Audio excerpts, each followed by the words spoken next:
wanted to make a video about something that it's an ongoing thing, but now that we're nearing the end of the reign of the Orange Fuhrer, and no, it's not really his reign, he's just a puppet on the throne like every other one before and everyone that'll come after. But now that we're almost at the end of the Trump Orange Fuhrer era, I think it's worth bringing up a thing I mentioned before, but now we can see the fruition of it. When years ago, even before Trump, we're going along and anarchism and voluntarism are growing by leaps and bounds and spreading all over the place. And then all of a sudden you get this alt-right thing and a bunch of supposedly pro-freedom people jump off on the basically neo-fascist, nationalistic, stupid alt-right thing. Chris Cantwell was one. He has all sorts of friggin' issues. He did a good job of explaining voluntarism until he decided to be a bootlicking fascist. And then he got in all sorts of legal trouble and stuff. Stefan Molyneux is another fine example of somebody who did a great job of expressing actual principles and stuff, and then went off the rails and became a bootlicking Trumpite, unprincipled, immoral imbecile.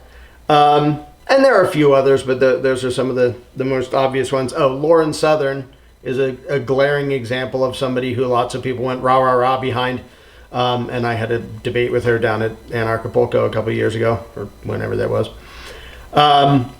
And so there's a number of these alt-right people, and while that was going on, a bunch of people were saying, oh, this is terrifying, like all the voluntarists and anarchists are running off to be alt-right, neo-fascist nationalists. And I was saying, no, they're not. Like, a few people are, and those few people are very loud, so that can give you the impression that it's some significant portion. Those people have been around forever. They're completely unprincipled. They will go rah, rah, rah for freedom if at that time, in that place, authority is acting against their interests. But the moment they believe that government violence might serve their interest, they're going to jump on board. And by the way, I would point to the 94 Republican Revolution, happened in 1994, back when I was still a statist, the very end of my statist days.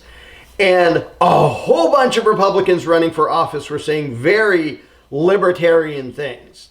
Wouldn't call it all the way anarchist, but very libertarian, very constitutionalist, very government should only protect us and not do anything else. And they got in power and they did just what every set of crooked puppet tyrants always does, over and over and over again. And that was actually part of my own disillusionment, is Newt Gingrich and a bunch of them pretending to all the way be about pro-liberty and stuff. And no, they're not, and they never were. But they know that the victims of a current regime, if you bash as immoral the authoritarianism of the thing victimizing those people, the people will go, rah, rah, rah, yeah, we're against this. But a lot of people just want to be the victimizers. They just want to have authority and the violence of the state used to their benefit. And everybody who jumped on the alt-right bandwagon was that type of person. They could wax eloquent about the evils of government if they were on the receiving end of authoritarian injustice, but those unprincipled, opportunistic twits just wanted to be on the receiving end of the benefits of authoritarian violence and injustice. They didn't give a crap. So then they were like, build that wall and keep those Mexicans out and McCulture and all that crap, and, Lauren Southern and all that. And I said back then, don't panic. This isn't the end of the world. No, all the voluntarists are not going there. All the anarchists are not going there. Zero of the principled people are going there, as a matter of fact. A bunch of scared, opportunistic, unprincipled twits will jump from, we're against the status quo, to we want to be the status quo. And by the way, that is literally the origin of every tyrant you've ever heard of. Mao and Stalin and all them, they railed against actual injustice and said, this is why this is so bad and wrong. And they just wanted to be the new injustice. They wanted to be the new power. And the cowardly, unprincipled alt-right twits were just another example of that. And I said that ages ago. And I said that when it was growing and the media was covering it all over the place and trying to make it look way bigger than it ever was. And I was like, whatever. They'll have some protests and be loud and be racist Nazi imbeciles. Nobody's going to care. You really think the whole country is going to like go Nazi and be waving swastikas around?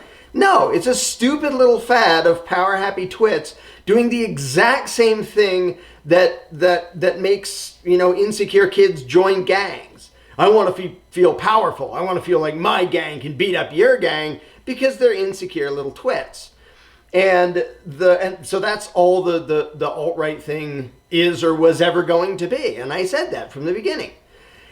And now we're seeing it all over the place. Where did all those people go? There was the rise of alt-right and it's all over the place. Where did they go? Like now when there's a demonstration, it's like, oh, there's 5 neo-Nazis and everybody goes, you're a joke and you're pathetic. And the media will try to hype it up and it doesn't really matter and nothing comes of it and whoop-de-doo. Whatever. A few of them turned into Trumpites because that was the closest thing they had. Well, they won. Yay, you won and got another puppet on the throne for a while, and now he's getting back off the throne in a couple months. What did you accomplish? What happened? Did we have a great Fourth Reich and made America great again and fundamentally changed the nation? No. It was a stupid political fad. People fell for a stupid political savior, a stupid political pitch. In fact, it was probably the stupidest political pitch I've ever seen because Trump didn't even pretend to have any principles. Like the people who imagined he was pro-justice and liberty literally just hallucinated that. He didn't even talk about those things.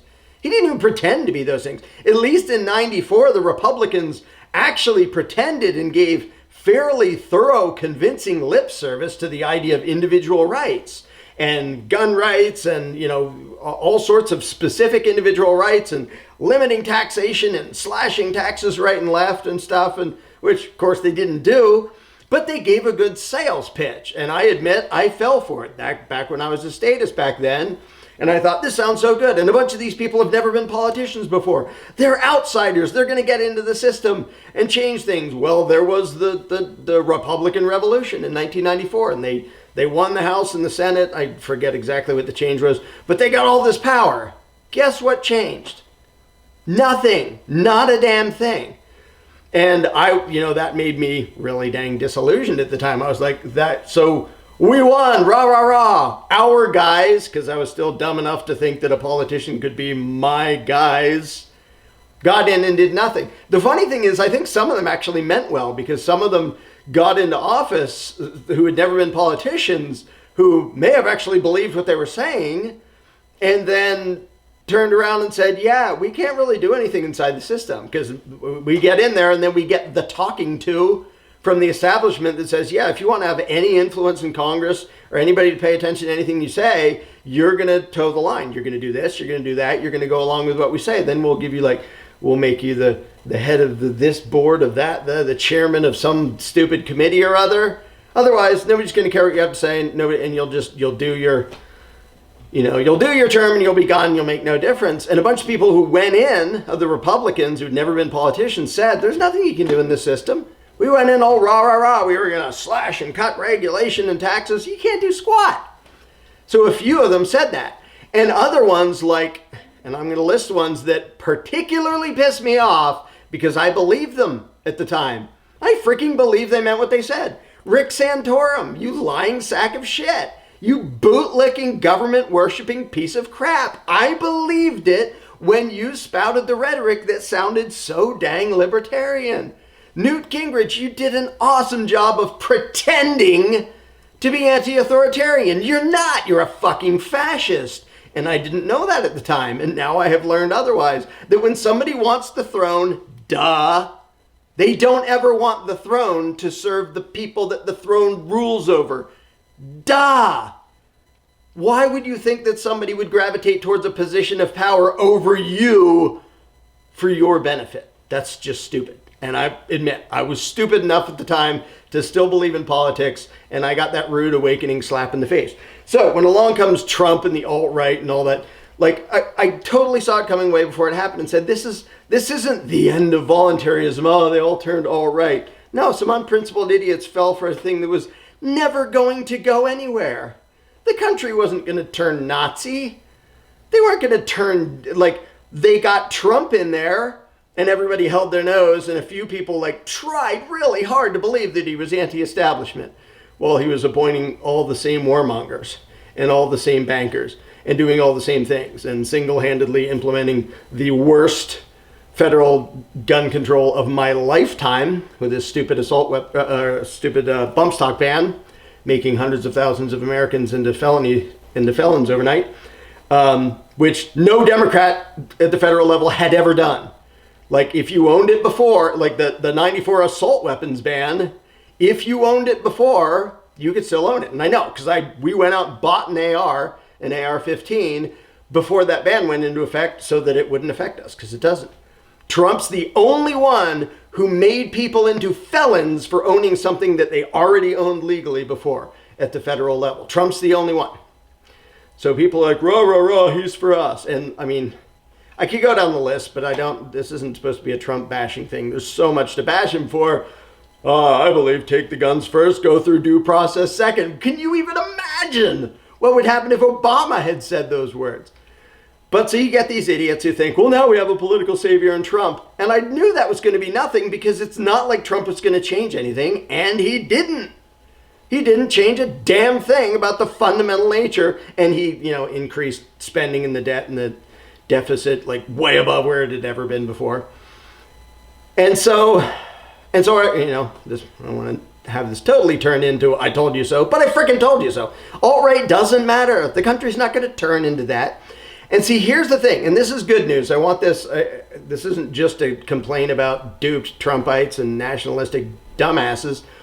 It's the good news of the underlying attitude and belief system of society in general. And I know I mostly focus on the US because that's what I know most about. It's what I pay most attention about. But worldwide, similar things are happening. The underlying attitude of anti-authoritarianism has been growing for decades and decades and decades. You could not have what you have now in the 1950s. The number of people now who are willing to say the cops suck, they're all corrupt bastards, and if somebody burns their friggin' police department down, they probably deserved it. And people pointing out all the ridiculous shutdowns over this, statistically trivial virus and how evil and destructive they are, and a bunch of people disobeying and their own enforcers disobeying, a number of their own enforcers. Like in New York, now you have Governor Fascist Cuomo complaining that I think it was 4 different New York sheriffs from 4 different counties in New York State said, yeah, we're not going to enforce all those arbitrary things for Thanksgiving. We're not going to tell you how many people you can have in your house for your Thanksgiving feast. Like, screw that. And then Cuomo turns around and calls those sheriffs dictators for not enforcing his dictatorial decrees. It's just, you couldn't make this stuff up. But that mentality where even the enforcers are like, yeah, that's too dumb. We're not doing that. And that happened in Arizona, like Yavapai County in Arizona, very early on, just said to the governor, we're not enforcing that stupid stuff. And they haven't. Like the mask mandates. You go there and there isn't a mask mandate there because the enforcers aren't enforcing it. Okay, some politician somewhere said you have to do this. And the guys who enforce his will said, we're not going to enforce his will. That is massively significant. That matters a million times more than which puppet is sitting on the throne right now. And to see all the people, even if they're a tiny minority, to see the number of people who have even just the potential thought in their head of, let's disobey the politicians. Let's not believe what the media is telling us. Let's not fall for the fear mongering. Let's choose freedom, even if they say the law requires this. That is a massive fundamental shift. Now, the vast majority of people who are having that sort of instinctive shift in their overall view, they don't have anything like an actual coherent philosophy yet. I wouldn't call them voluntarists. They mostly still believe in government by default. They think, well, of course we have to have it, but this is bogus and I'm not going along with it. But that fundamental instinctive level is more important. Because if somebody's to the point where they're like, yeah, I don't trust these authorities and what they're saying, and I don't feel an obligation to obey them, it's so damn easy to get them to see voluntarism. Like, their feelings and instincts are already there. You just have to sort of fill in the gaps when it comes to their intellect and philosophical understanding. And then they go, oh, yeah. Like, I've met a zillion people that I refer to as default anarchists. They kind of already were that. They just didn't know what they were until it was explained and they thought about it and go, yeah, I'm that. And kind of, I already was that the whole time. I just didn't know it was a thing. And there's a lot of people like that, and there's more and more. So while you have this stupid alt-right thing, and you have people falling for Trump and falling for anything else, none of that matters. That's all, and I said this before, and right now it's proving me true. All of that is just stupid temporary fads. It's not going to suddenly make everybody nationalistic. You'll see a few stupid idiots come out of the woodwork who are already stupid idiots. Like, it didn't make them into that. They were already authoritarian, bootlicking dumbasses, and then they came out and displayed it to the world. And then they get all pouty because, hey, I got fired because my boss noticed I was marching around with a swastika. Gee, who'd have thought that might happen? Well, guess what? Most of the world doesn't think it's okay to wear a frickin' swastika. And if you thought that was going to change because of your stupid little rally of a bunch of insecure basement-dwelling twits, you're just an imbecile. The alt-right was never going to be anything that mattered. Trump was never going to be anything that mattered. The Antifa is never going to be anything that matters. It's no fundamental thought of anything. It's this temporary, it's like a symptom. The underlying thing that matters is the mentality and the belief system of the people. And right now, while it's mostly just instinctively anti-authoritarian rather than like intellectually thought out, that's 99% of the battle, because those people, it's so freaking easy to get them to put the pieces together if you have you get a good discussion going with them, especially if you can do candles in the dark, and get them to go, oh yeah, no, I don't have an obligation to obey, and yeah, I should follow my conscience above the law if I think the law is wrong. Oh, that means they're not an authority over me. Okay. Like, they're there, they just don't know they're there yet.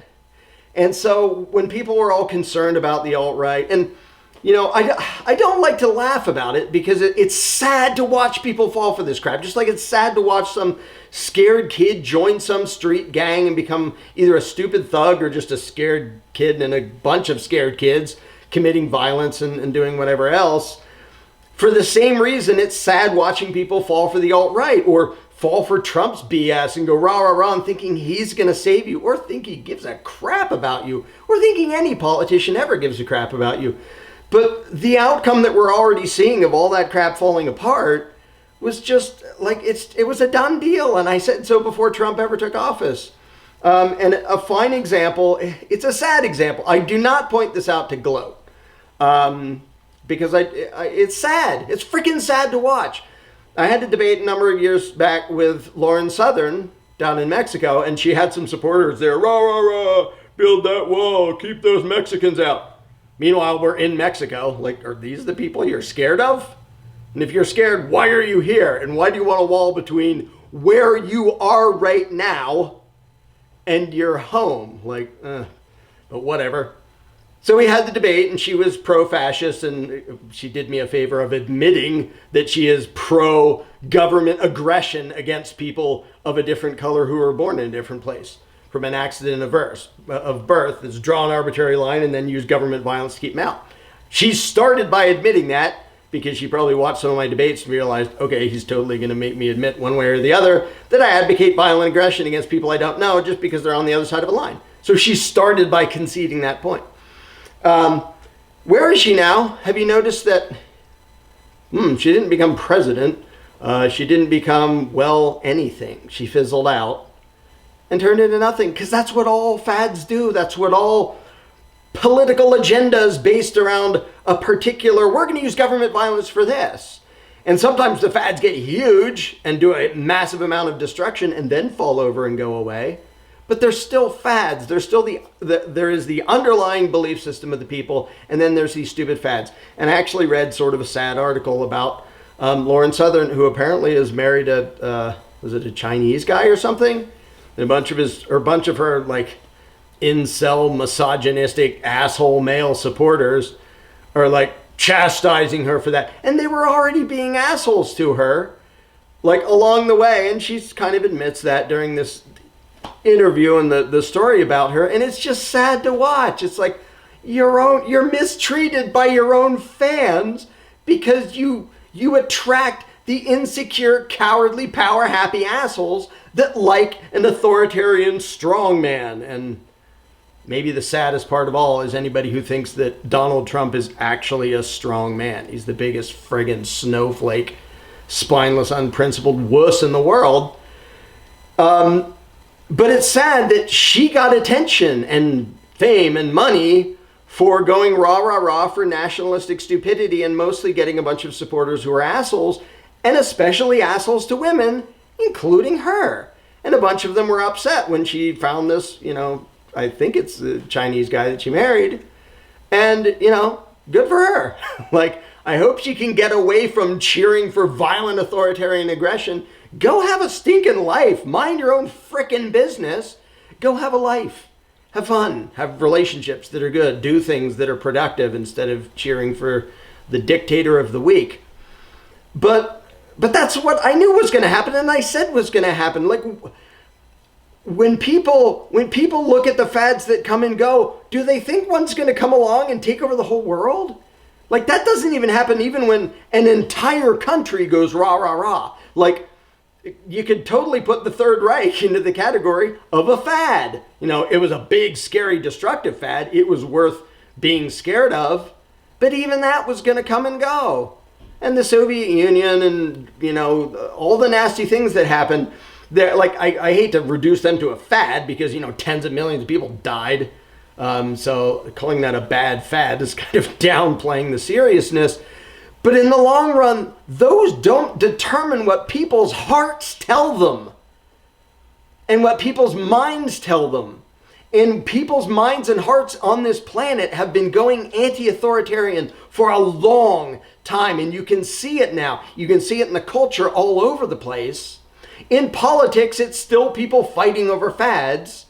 But even in politics, most of the emphasis from both sides is objecting to the authoritarianism of the other side. In other words, both sides think that they're advocating for freedom. Like, most supporters of Trump were supporters of Trump because they were like, Biden's scary, he's a communist, they're going to take over control and tax everything and control everything. In other words, they thought they were being pro-freedom supporting Trump. Whereas Biden supporters like, Trump's a fascist and he's scary in all these authoritarian ways. He's like a dictator. We can't have that. So we're going to vote Biden thinking we're being pro-freedom. No, you're stinking not in either direction. But even the motivation for people falling for that was mostly anti-authoritarian. And that's what matters. And that's the thing to look at. In the long run, Cantwell doesn't matter. Lawrence Southern doesn't matter. Molyneux doesn't matter. I don't matter. No messengers, whatever he's saying matters in the long run. It's the hearts and minds of the people of this country, of the world. And that has been changing in the right direction for a very long time, and it's going to keep doing it. So don't be terrified because Biden's in office, and don't be terrified because Trump's in office. Yes, authoritarian doofuses are capable of destructive things. They're doing a whole lot of it. Mostly it's way worse in other countries right now where people don't have guns to shoot the bastards. In Australia, it's getting ridiculous. Even that does not concern me. I mean, I am concerned for the people there right now who have to live through that crap. But what matters is the mentality of the people. If a tyrant gets big and bad and rough and nasty to his victims, in the long run, what matters is not his nastiness. It's whether the people accept it. And more people are saying, this is not okay. We're not going along with this. So you've seen huge demonstrations in Germany, and there was one in Ireland. I can't even keep track of which all the countries were, of thousands of people in the streets saying, we're not doing another lockdown. That was stupid. It was unnecessary. We're not doing it again. We're just going to disobey you. And you see little examples of that and big examples of that. But the underlying mentality of the people is what matters. It's what they feel and what they believe in their hearts, even before what they believe in their heads. Like I said, what they believe in their heads usually comes second. First, there has to be the instinctive resentment of authoritarian domination, and that is all over the place. It's all over the place, including among most of the political left and most of the political right. They both believe what they believe because they think they are more pro-freedom. They're not. They're delusional. Their heads don't match their underlying intentions because they've been duped by authoritarian propaganda and indoctrination. But their underlying intention, they're not coming out and saying, I want everybody enslaved. They don't picture it that way, because if they pictured their political beliefs to be that, they wouldn't have those beliefs. Which is why politicians have to sell their garbage as pro-freedom and pro-rights, even though that never is. Politics is always about violating individual rights. So anyway, I guess I can stop babbling on and on about this, but I just really want to emphasize the fact that those fads are not something to really worry about. Yeah, in the short term, they can be problematic and cause trouble here and there to varying degrees. In the long term, they don't change what the world is. They don't change people's minds. How many people do you think were just decent, average, nice, polite people who turned into Nazis because of that? Zero. None of them. And how many decent, average people turned into raving, militaristic communists because of Antifa? None. Those are two dumb little fringe element, violent, insecure twits, sets of twits that aren't going to do anything in the long run. They don't matter at all. And this is why I come back to emphasizing, don't look so much to the political scene or the news or, oh, what's happening? Who's having a riot here? Focus on the people you know, the people around you, talking to them. And it's why I can't emphasize enough, if you want to be way more effective at that, do the candles in the dark thing. I'll stick a link in the description. It's just attendcandles.com.